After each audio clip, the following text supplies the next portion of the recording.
Anne-Clotilde Ziegler, on va parler de la photothérapie. Et ça, c'est peut-être pas mal pour renforcer sa confiance en soi, son acceptation de soi et son estime de soi.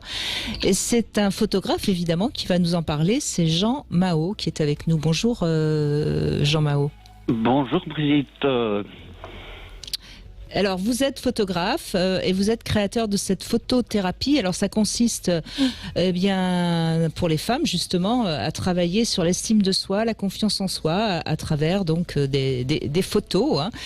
Parce qu'en fait, souvent, surtout les femmes, on a tendance à avoir souvent des lunettes négatives par rapport à notre physique. Et donc, vous apportez ce regard réparateur du photographe. C'est ça ? Exactement. Disons qu'on emploie la photographie comme moyen, pas uniquement comme une finalité. Hein. Évidemment, en fin de journée, on aura des photos qui seront plus ou moins parfaites, mais c'est aussi un moyen d'évoluer au cours de la journée et d'enlever tous les filtres ou toutes ces lunettes, comme vous dites juste très très bien, qui nous empêchent de nous voir tels qu'on est. Donc vous questionnez comment ça se passe. Alors j'ai vu qu'il y avait en principe une maquilleuse, coiffeuse pour mettre bien la femme en valeur. Mais vous questionnez sur. C'est aussi très important qu'il y ait les deux éléments. Donc l'élément masculin qui est un peu dominant puisque je suis derrière l'appareil, mais qu'on ait au sein du studio aussi une présence féminine qui représente l'énergie féminine.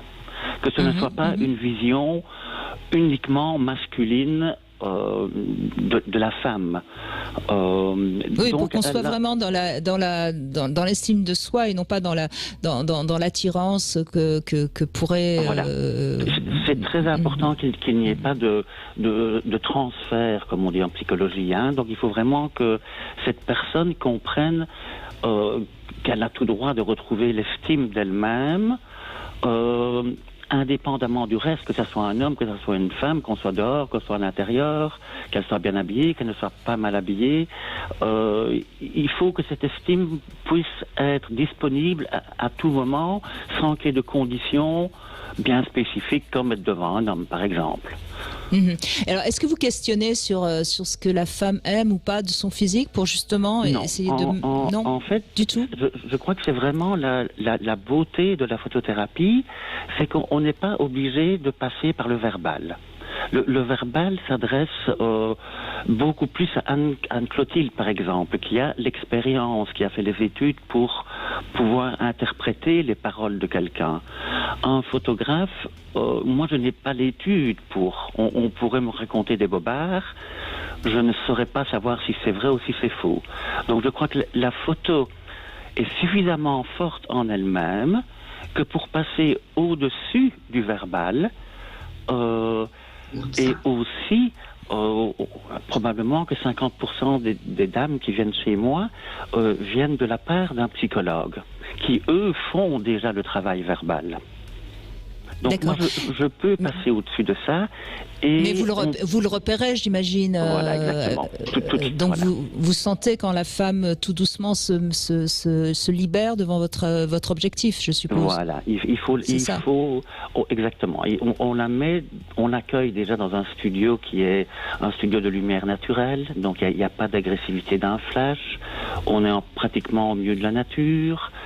On la met dans un lieu où on peut la retirer de sa réalité quotidienne pour lui permettre d'être un peu plus elle-même sans les éléments extérieurs qui nous obligent à jouer des rôles ou à... Est-ce qu'on pourrait dire que d'une certaine manière, vous l'accouchez une seconde fois ? En tous les cas, je crois qu'on lui fait reprendre conscience de son accouchement, enfin, de qui elle est, oui.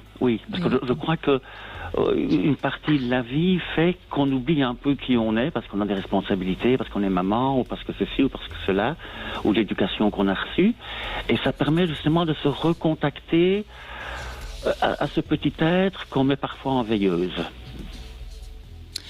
Oui, oui, mais moi je suis tout à fait convaincue que une belle photo de soi qu'on peut ensuite mettre dans un cadre chez soi peut aider à une meilleure. Ça améliore le narcissisme, tout simplement. Vous êtes d'accord, Anne-Clotilde Ziegler, bien sûr. Oui, oui, tout à fait. Cette démarche, en effet, de photothérapie me paraît extrêmement importante, autant pour se trouver jolie, c'est-à-dire améliorer l'estime de soi, que simplement pour apprendre à s'accepter comme on est, avec y compris ce qu'on peut estimer être des défauts. Et puis, voilà, la chose sur laquelle il convient d'être vigilant, c'est que là, on parle de rapport à l'image de soi et que nous ne sommes pas que l'image de nous-mêmes. Exactement. Mais que, en étant tranquille avec notre image de nous-mêmes, ça nous permet, comme d'habitude avec l'estime de soi, ça nous fout la paix et du coup, on peut aller plus profond. En revanche...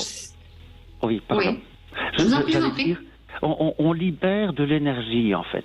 L'énergie qu'on ne dépense plus à des tracas qui existent mentalement, mais qui ne sont peut-être pas réels dans la réalité, nous permet de dégager plein d'énergie pour d'autres choses, beaucoup plus positives.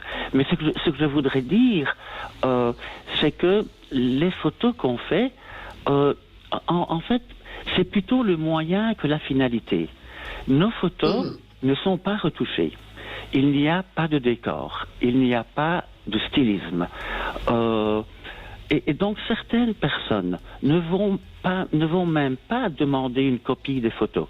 Certaines vont faire des posters, vont avoir besoin de les regarder tous les jours pour reprendre confiance en elles.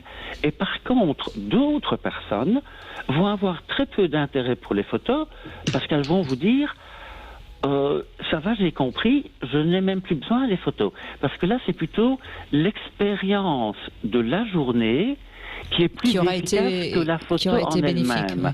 Ouais. Donc, chaque personne étant très différente et ayant un vécu très différent, et on photographie des personnes de 9 à 77 ans, il est très difficile de savoir ce qui va faire le déclic chez une personne. Est-ce que c'est la photo ou est-ce que c'est la manière dont on apporte les choses durant toute la journée, parce que les photos durent toute la journée. Donc, d'accord.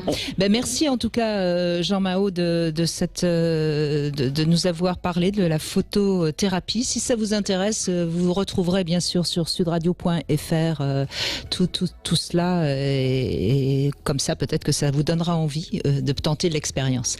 Merci beaucoup, Jean Mahot.